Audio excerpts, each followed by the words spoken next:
Alors, le sujet du message aujourd'hui, c'est ce qui s'affiche, c'est une vision chrétienne du monde, le garde saint d'esprit, et je voulais parler de la sobriété. La sobriété, c'est quoi ça? Donc, d'abord, je vais lire dans le premier épître de Paul aux Thessaloniciens, chapitre 5, à partir du verset 1 jusqu'au verset 11. Alors, quant à l'époque et au moment de ces événements, vous n'avez pas besoin, frères, qu'on vous écrive à ce sujet. Vous savez fort bien vous-même que le jour du Seigneur viendra de façon aussi inattendue qu'un voleur en pleine nuit. Lorsque les gens diront « Maintenant règne la paix, maintenant nous sommes en sécurité », alors précisément la ruine fondra subitement sur eux comme les douleurs saisissent la femme enceinte et aucun n'échappera. Mais vous, mes frères, vous n'êtes pas dans les ténèbres pour que le jour du Seigneur vous surprenne comme un voleur, car vous êtes tous enfants de la lumière, enfants du jour. Nous n'appartenons ni à la nuit, ni aux ténèbres. Ne dormons donc pas comme le reste des hommes, mais restons vigilants et sobres. Et en fait, ça peut être traduit, faisons preuve de modération.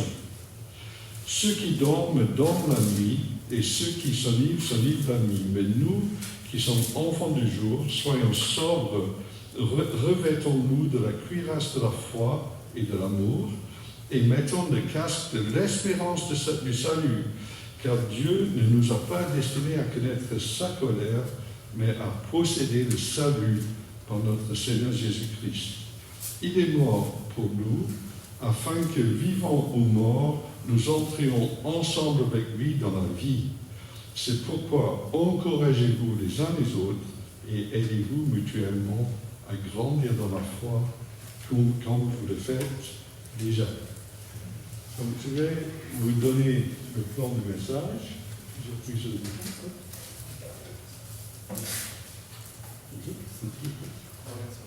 Pas grave. Ah oui, c'est parce que regarde le texte. Deuxième slide. Voilà, et cela j'avance. Voilà.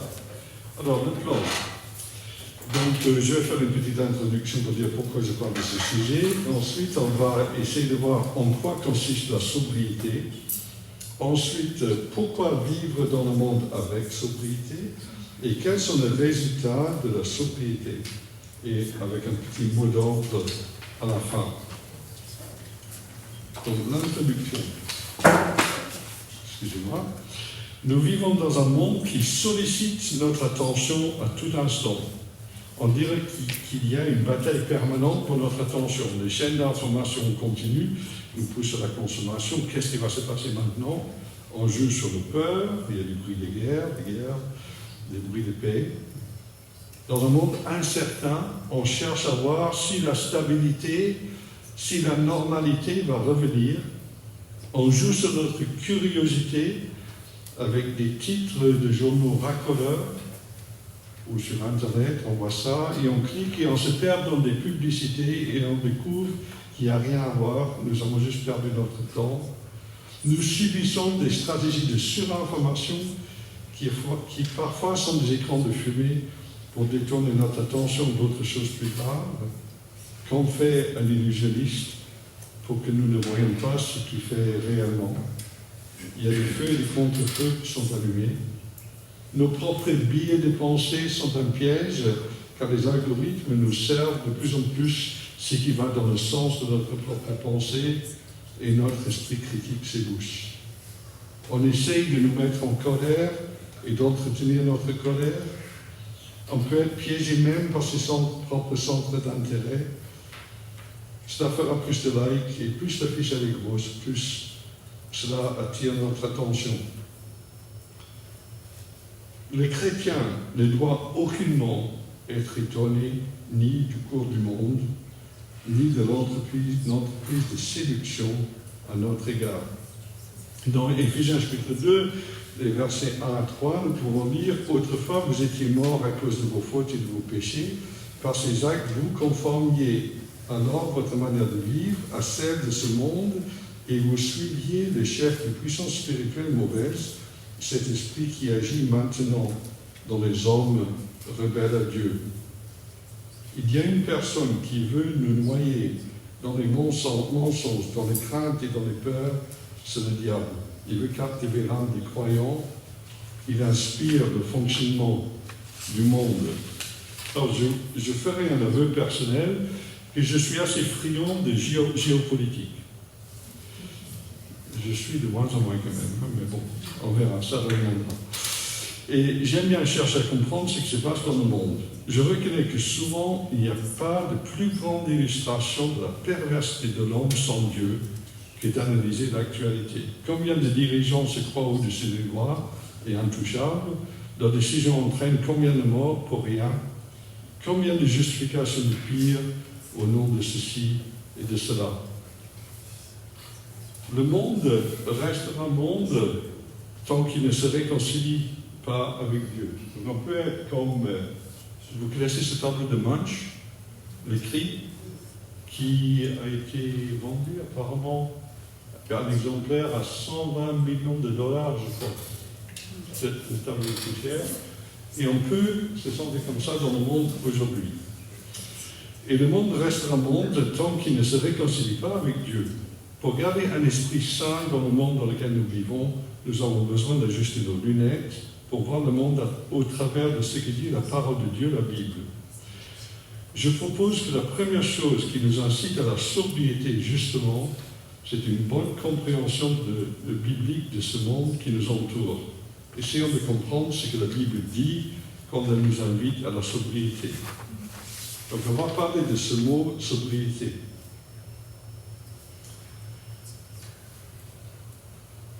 Dans le verset 6 que nous avons lu, il est dit « Restons vigilants et sobres, en faisant preuve de modération. Ce qui donne la nuit, ce qui s'enivre la nuit. » Dans le Nouveau Testament, il y a plusieurs mots pour la sobriété, ou être sobre, ou soyons sobres. D'abord, il y a un adjectif sobre, et qui est sophron, et littéralement, c'est être saint d'esprit. Il y a le mot pour saint et le mot pour esprit.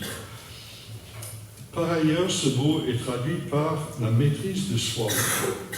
Dans 1 Timothée 3, le verset 2, par exemple, il est écrit qu'il faut toutefois que le dirigeant soit un homme irréprochable, mari fidèle à sa femme, maître de lui-même. Donc être sobre, être maître de lui-même. Ce mot indique la qualité de ne pas se laisser emporter par ses réactions et ses émotions. Par exemple, la colère, la frustration. Donc faisons preuve de modération. Être sobre est associé dans ce verset à être réfléchi et vivant d'une manière convenable. La réflexion est le contraire de la réaction impulsive. Le chrétien est donc invité à inclure le Seigneur dans ses réflexions. Je crois que, comme la Bible nous dit d'être réfléchi, c'est aussi d'être réfléchi devant le Seigneur.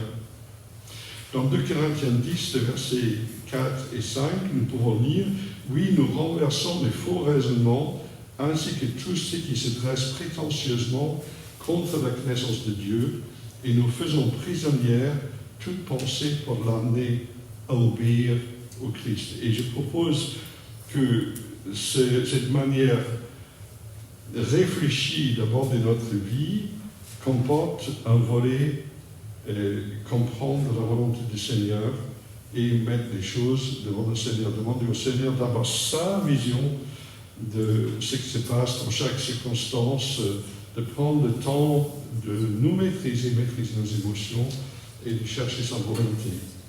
Il y a un verbe népho, donc c'est le verbe dans le verset 6 et 8, soyez sobre, c'est un verbe en fait, et ce verbe signifie être libre des influences toxiques.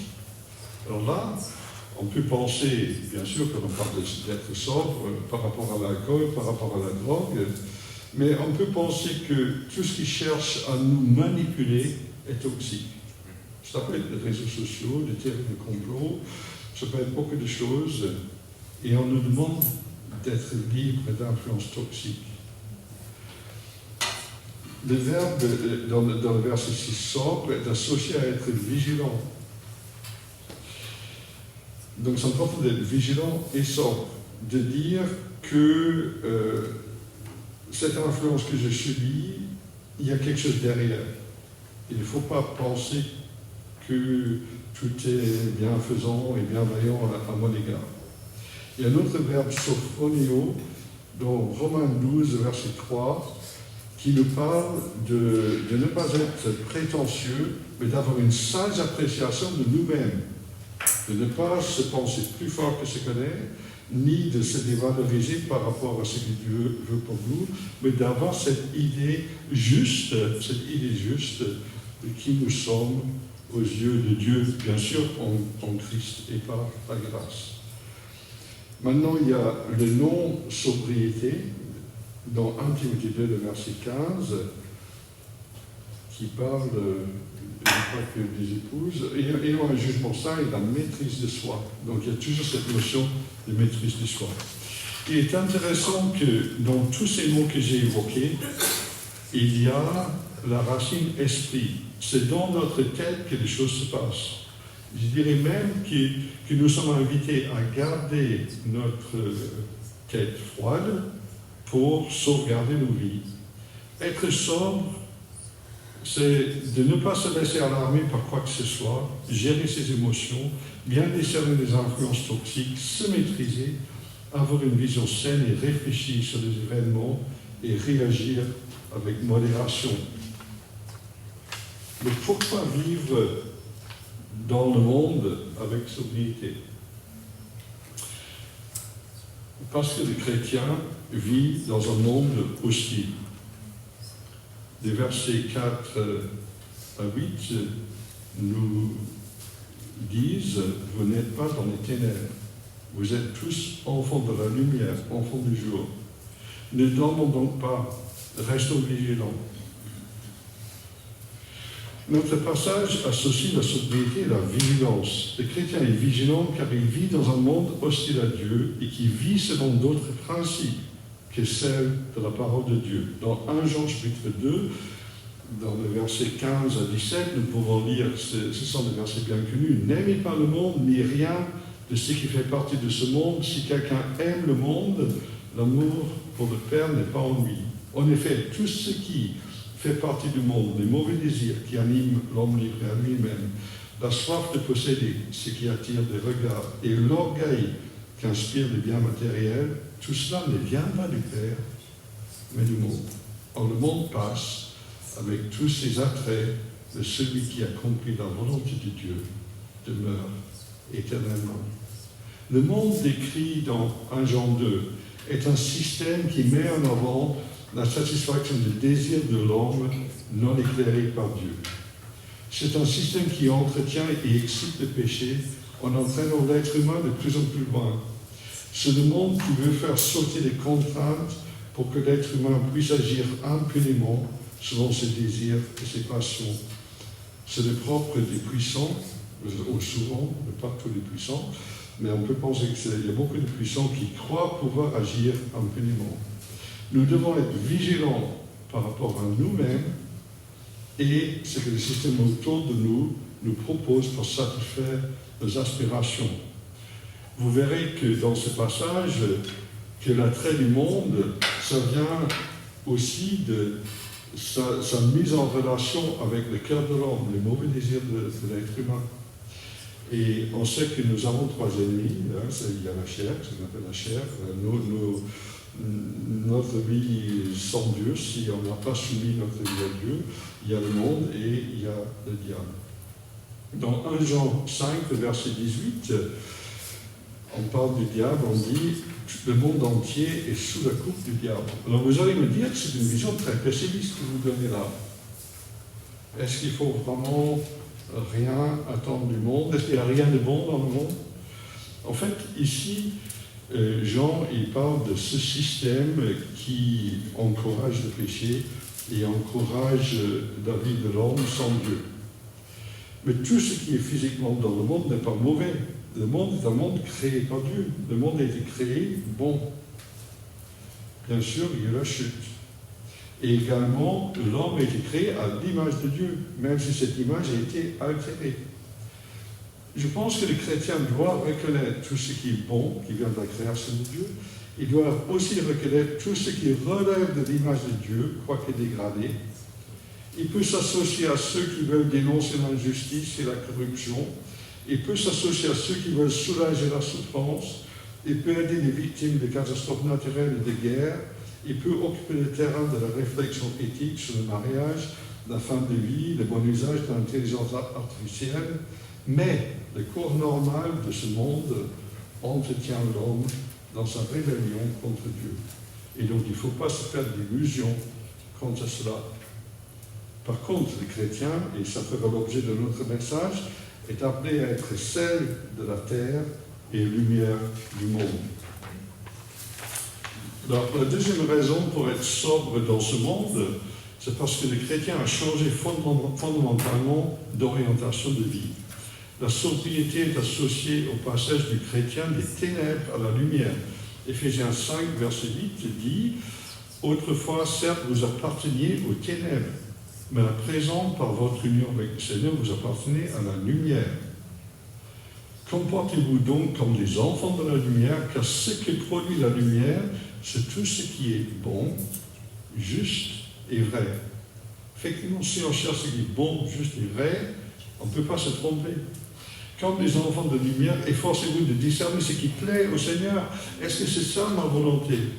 De chercher ce qui plaît au Seigneur et de ne pas participer aux pratiques stériles qui favorisent les ténèbres.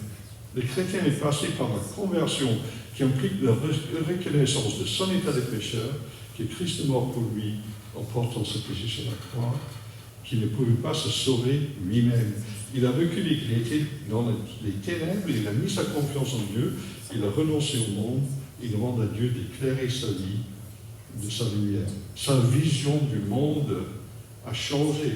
L'orientation de sa vie a pris une tournure radicale. Et la troisième raison pour vivre avec sobriété dans le monde, c'est parce que les chrétiens attendent le retour du Christ. Et là, on peut évoquer les premiers versets de mon passage, mais aussi un passage dans 1 Thessaloniciens 1, dans le verset 9 et 10, on raconte en effet à notre sujet quel accueil vous nous avez réservé et comment vous vous êtes tournés vers Dieu en vous détournant des idoles pour servir le Dieu vivant et vrai et pour attendre que revienne du ciel son Fils qu'il a ressuscité des morts. Jésus qui nous délivre de la colère qui vient. Le chrétien est appelé à vivre dans cette attente du Christ et de ne pas vivre tout simplement selon les principes de ce monde présent. La sobriété est associée à l'état d'éveil et nous sommes invités à ne pas dormir. Nous sommes appelés enfants du jour parce que nous attendons le jour du Seigneur. Effectivement, les premiers versets que nous avons lus dans notre passage du jour disent « Quant à l'époque et au moment de ces événements, vous n'avez pas besoin, frères, qu'on vous écrive à ce sujet. Vous savez fort bien, le jour du Seigneur viendra de façon aussi inattendue qu'un voleur en pleine nuit. Et lorsque les gens diront « Maintenant règne la paix, maintenant nous sommes en sécurité », alors précisément, la ruine fondera subitement sur eux. Notre priorité ne doit pas être une spéculation malsaine pour savoir si la fin est maintenant. Le Seigneur reviendra comme un voleur dans la nuit. Donc ça peut se passer même quand on n'y pense pas. Mais nous ne pouvons pas discerner le moment où le Christ va revenir. Et je vous invite à ne pas perdre trop de temps de spéculation. Vous pouvez lire beaucoup de choses là-dessus. Je sais que j'ai un vieil oncle qui croit que le retour du Seigneur est vraiment imminent, mais de l'autre côté, il n'a pas tort. Il a raison de vivre comme ça. Maintenant, il y a eu d'autres moments dans l'histoire du monde où les choses sont allées mal. Donc, on ne peut pas savoir. À nous d'être vigilants et de vivre en conséquence aujourd'hui. Donc, les chrétiens doivent avoir une attitude saine par rapport au monde présent. Ne pas espérer son amélioration naturelle, ne pas se leurrer même en temps de paix, ne pas se laisser troubler quand le monde est agité, ne pas se laisser troubler par des personnes disant que le Christ est déjà revenu. Donc c'est un passage qui est abordé dans 2 Thessaloniciens. Alors, quels sont les résultats de la sobriété? Et en fait, je voudrais lire quelques versets que je n'ai pas lus au début, à partir du verset 12 de 1 Thessaloniciens 5. Nous vous demandons, frères, d'apprécier ceux qui travaillent parmi vous, qui vous dirigent au nom du Seigneur et qui vous avertissent. Témoignez-leur une grande estime et de l'affection à cause de leur travail. Vivez en paix entre vous. Nous vous le recommandons, frères. Avertissez ceux qui amènent une vie déréglée, réconfortez ceux qui sont découragés, soutenez les faibles, soyez patients envers tous. Veillez à ce que personne ne rende le mal pour le mal, mais en toute occasion, cherchez le bien dans vos rapports mutuels comme envers tous les hommes. Soyez toujours dans la joie, priez sans cesse, remerciez Dieu en toutes circonstances. Telle est pour vous la volonté que Dieu a exprimée en Jésus-Christ. N'empêchez pas l'esprit de vous éclairer, ne méprisez pas les prophéties.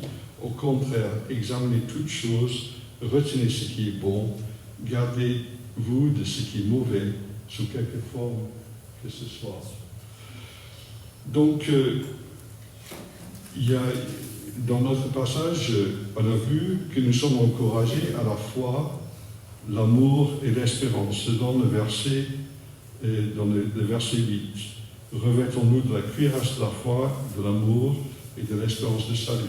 Voilà ce qui doit être notre attitude fondamentale dans ce monde incertain, d'agir avec foi, confiance donc que Dieu conduit, malgré tout ce que les hommes peuvent faire, que Dieu conduit des événements et que la parole de Dieu n'est pas liée. Et que les gens peuvent venir à Christ encore, et peuvent encore voir leur vie transformée. Agir avec foi, agir avec amour, parce que ça vient de Dieu lui-même. L'amour, on ne peut pas se tromper. Agir avec amour, c'est l'attitude fondamentale envers n'importe quel homme, car tout homme est créature de Dieu. Et Dieu donne sa dignité à chaque homme et son importance à chaque homme. Agir avec espérance, parce que nous n'espérons pas dans les choses futiles, dans le cours du monde, mais nous espérons en Jésus-Christ. Deuxième point, rechercher l'édification mutuelle. Il est écrit dans le verset 11 de notre texte, « Encouragez-vous les uns les autres et aidez-vous mutuellement à grandir dans la foi. » Est-ce que l'encouragement fait partie de notre orientation de vie? Est-ce que nous sommes des gens qui encouragent les autres? Est-ce que nous avons ce désir de voir les autres, nos frères et sœurs aussi, grandir dans la foi? Je reviens sur ce que j'ai dit concernant nos responsables, l'expression à ceux qui travaillent parmi nous de notre appréciation, de notre estime, ça fait partie de la chose. Il faut reconnaître chaque personne qui se donne de la peine pour l'avancée de l'Évangile et exprimer notre appréciation et notre estime. Vivre en paix entre nous, quand on voit un monde en désarroi, où il y a si peu de paix, commençons déjà par vivre en paix. Vous connaissez l'histoire des cercles, hein, que quand on veut changer le monde, on commence par faire un cercle autour de ses pieds, et à l'intérieur du cercle, il y a soi-même. Donc il faut déjà se conformer soi-même à l'Évangile. Ensuite, il y a un cercle plus loin où cela aura un impact sur nos amis et sur nos familles. Il y a un cercle plus loin, peut-être nos églises, nos communautés. Il y a un cercle plus loin qui est le monde en général. Si on veut que le monde change, le changement commence à l'intérieur du premier cercle. Mais cherchons à vivre en paix avec tous. Il y a le souci également de prendre soin du troupeau, qui doit être une priorité, avertir, réconforter, soutenir, être patient. Ayant également un sens aigu du bien et du mal, ne pas rendre le mal pour le mal, chercher le bien. La joie, combien c'est important la joie d'être sauvé, la joie d'être pardonné, la prière et le remerciement. La recherche de l'action de l'Esprit n'éteignez pas l'Esprit, n'empêchez pas l'Esprit d'agir parmi nous, et cette volonté d'examiner toutes choses. Alors vous allez me dire, mais tout ce que tu es en train de dire là, ça ressemble vraiment, donc, à vraiment ce qui est la vie de l'Église. Que dans un monde en désarroi, quelque part, on est en train de dire d'abord, soyons Église, soyons pleinement Église, soyons vraiment comme il faut en Église. Et je pense effectivement que c'est le témoignage de l'Église qui peut faire penser aux personnes qu'il y a une autre mode de fonctionnement, une autre manière d'être, une autre manière de faire. Soyons pleinement Église dans ce monde en désarroi. Les chrétiens sont déjà en train de vivre le monde à venir. Effectivement, avec le début du message, on pourrait dire les chrétiens sont là, juste attendre le retour du Seigneur, il n'y a rien à retirer du monde, donc on ne fait rien. Non, le message n'est pas ça. Le message est soyons Église aujourd'hui. On ne sait pas si le Seigneur revient demain ou après notre mort, mais soyons déjà Église. Soyons ses témoins. L'Église est un précurseur du monde qui va venir. Mais il faut d'abord que moi je me conforme à l'Évangile pour ensuite passer progressivement par des cercles différents et que l'Évangile fasse son effet dans le monde. Nous n'aurons pas à attendre le retour de Christ pour œuvrer pour son royaume, nous pouvons déjà le vivre en Église. Somme toute, au lieu de se préoccuper du corps du monde, œuvrons à la construction du royaume de Dieu. Nous serons certainement déçus par les hommes, si nous espérons dans les hommes. Nous n'espérons pas grand-chose de l'orientation générale du monde. Donc nous sommes invités, j'arrive au mot d'ordre et je termine. Il y a un passage dans Luc 12, je vous invite à lire tout le passage, du verset 35 à 46. Mais déjà dans le verset 31 de Luc 12, on peut dire « Faites donc plutôt du règne de Dieu votre préoccupation première, et ces choses vous seront données en plus. Cherchez d'abord le royaume de Dieu. » Et dans le reste de ce passage, nous sommes invités à rester en tenue de travail, d'être prêts à œuvrer. Nous sommes ces serviteurs qui attendent que le maître revienne, mais heureux ces serviteurs que le maître, en arrivant, trouve en train de veiller, de vaquer aux occupations que le Seigneur a données. Dans le verset 38, heureux ces serviteurs qui trouvera aussi vigilants. Et dans le verset 43, heureux ce serviteur que le maître à son retour trouvera en train d'agir comme il le lui a demandé. Donc nous avons un grand projet pour ce monde dans le temps présent. Nous ne savons pas quand le Seigneur va revenir, mais nous pouvons déjà chercher d'abord son royaume. Nous pouvons essayer de le construire, essayer de nous conformer dans notre vie à l'Évangile, vivre avec sobriété, sans se faire des illusions sur le cours du monde et les êtres humains, ni sur notre chair, sans doute, on ne doit pas se faire des illusions non plus, mais faire confiance au Seigneur et se dire, la parole de Dieu n'est pas liée. Cette parole produit toujours son effet aujourd'hui. Je pense à un petit chant qu'on chantait en Écosse, que les nations peuvent se développer ou peuvent parfois chuter, mais s'ils n'écoutent pas la parole de Dieu, ils suivent leur cours. Mais la parole de Dieu demeure éternellement.